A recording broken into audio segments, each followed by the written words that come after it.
चाहता हूँ कि धीरूभाई अंबानी बिजनेस कैसे ज्वाइन किया। धीरूभाई अंबानी ने अपने घर की आर्थिक हालत को देखते हुए सबसे पहले फल और नाश्ता बेचने का काम शुरू किया, लेकिन इसमें कुछ खास फायदा नहीं हुआ।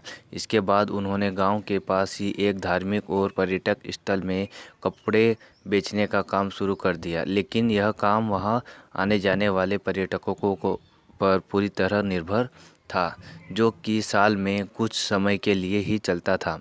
बाद में धीरूभाई जी को अपना यह काम मजबूरन बंद करना पड़ा था। वही किसी भी काम में सफल नहीं होने के बाद अपने पिता की सलाह में उन्होंने फिर नौकरी ज्वाइन कर ली। तमाम असफलताएं मिलने के बाद धीरूभाई अंबानी ने अपने बड़े भाई रमणीक की मदद से यमन में नौकरी करने का फैसला किया। उन्होंने शेल कंपनी के पेट्रोल पंप पर अपनी पहली नौकरी और करीब 2 साल तक नौकरी करने के बाद वे अपने कार्यकुशलता और योग्यता के बल पर मैनेजर के पद पर पहुंच गए। हालांकि नौकरी करने के दौरान भी वे हमेशा बिजनेस करने के अवसर तलाशते रहते थे। वे शुरुआत से ही बिजनेस करने का कोई भी मौका अपने हाथ से जाने नहीं देना चाहते थे। शायद उनके इसी जुनून ने ही उन्हें दुनिया के सबसे सफल बिजनेसमैन की सूची में शामिल किया था। वहीं धीरूभाई अंबानी के बिजनेस के प्रति उनका रुझान का अंदाज़ा उनके जीवन में घटित इस घटना से लगाया जा सकता है कि जब वे शेल कंपनी के पेट्रोल पंप पर 300 रुपये प्रति माह के हिसाब से नौकरी करते थे। उस दौरान वह काम करने वाले कर्मचारियों को चाय महज 25 पैसे में मिलती थी, लेकिन धीरूभाई वो 25 पैसे की चाय न खरीदकर एक बड़े रेस्टोरेंट में 1 रुपये की चाय पीने जाते थे। वो ऐसा इसलिए करते थे कि ताकि उस रेस्टोरेंट में आने वाले बड़े बड़े व्यापारियों की बात सुन सके और बिजनेस की बारीकियों को समझ सके। इस तरह धीरूभाई ने अपने बड़े बिजनेसमैन के सपने को पूरा करने के लिए अपने तरीके से बिजनेस मैनेजमेंट की शिक्षा ग्रहण की और बाद में एक सफल बिजनेसमैन बनकर खरे उतरे। इसके अलावा धीरूभाई अंबानी के अंदर बड़े बिजनेसमैन बनने की योग्यता का अंदाज़ा इस बात से भी लगाया जा सकता है कि उन्होंने यमन में प्रचलित चांदी के सिक्कों की गलाई लंदन की एक कंपनी में करनी यह जाकर शुरू कर दी कि सिक्कों की चांदी का मूल्य सिक्कों के मूल्य से अधिक है। रिलायंस कंपनी की शुरुआत।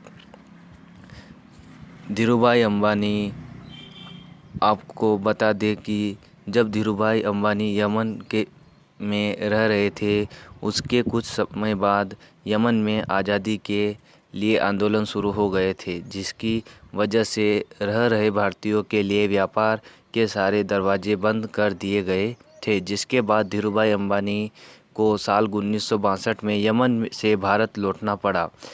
ये दौर धीरूभाई अंबानी जी के जीवन का वो दौर था, उनके पास न तो नौकरी थी और न ही कोई कारोबार की शुरुआत करने के लिए पूंजी। ऐसे में उन्होंने अपने चचेरे भाई चंपकलाल दमानी के साथ मिलकर पॉलिस्टर धागे और मसाले के आयात निर्यात का काम शुरू किया। इसके बाद उन्होंने महज 15,000 रुपये की राशि के साथ रिलायंस कॉमर्शियल कॉरपोरेशन की शुरुआत मस्जिद बंदर के नरसिंहा स्ट्रीट पर एक छोटे से ऑफिस के साथ की थी और यहीं से रिलायंस कंपनी का उदय हुआ। वहीं उस समय धीरूभाई अंबानी और उनका परिवार भुवनेश्वर स्थित जय हिंद एस्टेट में एक छोटे से अपार्टमेंट में रहते थे। आपको बता दें कि शुरुआती दौर में बिजनेस टाइकून धीरूभाई अंबानी का इरादा पॉलिएस्टर यार्न को आयात करने और मसाले निर्यात करने का था। इसके साथ ही आपको ये भी बता दें कि रिलायंस कॉरपोरेशन का पहला ऑफिस नरसिंहाथन स्ट्रीट में बना था, जो कि महज एक 350 स्क्वायर 350 स्क्वायर फीट का एक कमरा था, जिसमें सिर्फ एक टेलीफोन, एक टेबल और 3 कुर्सियाँ थी। शुरू में उनके पास सिर्फ 2 सहकर्मचारी थे और उनके काम में उनकी मदद करते थे। दरअसल धीरूभाई अंबानी और चंपकलाल दमामी दोनों का स्वभाव और बिजनेस करने का तरीका एक दूसरे से बिल्कुल अलग था। इसी वजह से साल 1965 में धीरूभाई अंबानी ने चंपकलाल दमामी के साथ बिजनेस से पार्टनरशिप ख़त्म कर दी और अपने दम पर बिजनेस की शुरुआत की।